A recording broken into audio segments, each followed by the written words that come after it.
actually means one hopes this idea, Udayan, that there will be a digital currency that the government hopes to come out with in this year. The RBI has been working on this idea.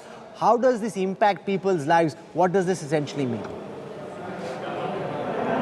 No, the two are different. What I meant earlier is that there was no taxation on digital assets till now. So, and there was lots of speculation on how, if you make profit on, say, Bitcoin, how would you be taxed? And now it's been made clear that there will be a 30% tax. Losses cannot be set off. Losses made on any kind of digital asset transfer cannot be set off. So there's a flat 30% tax on any kind of profits made on cryptocurrencies.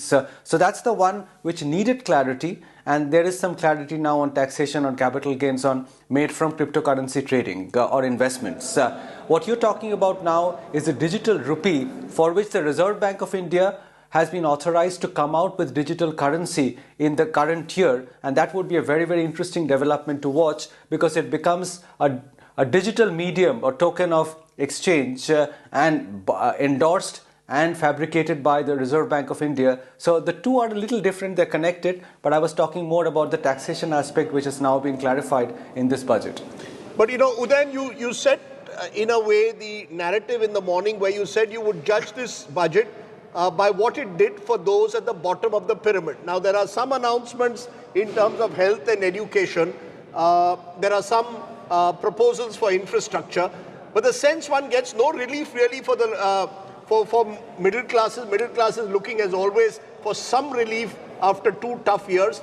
No clarity on how those jobs are going to be created that will reduce unemployment or put money in the hands of people in terms of incomes. From that perspective, is this a lackluster budget, or do you believe that this is a budget where the real strength of it lies in its details and its unwillingness to create any disruption in the economic trajectory? You know, Rajdeep, I would say that the government has clearly demonstrated and said through this budget that it prefers investment, infrastructure investment, as the route for any kind of economic recovery, rather than stimulating consumption directly by putting money in the hands of people. So create jobs and don't put extra money in the bank balances of people so that they can spend. And this is the difference in approach. The government can do one of two things. It can either go down the investment or infrastructure investment path, or it can go down the path that you're alluding to, which is basically stimulating through a consumption boost. And this budget is all about an infrastructure investment boost and no consumption boost, because there's no, in the direct tax segment barely took about 10 minutes because there was nothing to announce. I mean, you did a little bit on cryptocurrency, you did a 15% new manufacturing units tax, which has got extended by 1 year, which is very good. So basically what the government is saying, the heavy lifting will be done by infrastructure investment, which will create jobs in manufacturing of creation of roads, highways, railways, etc.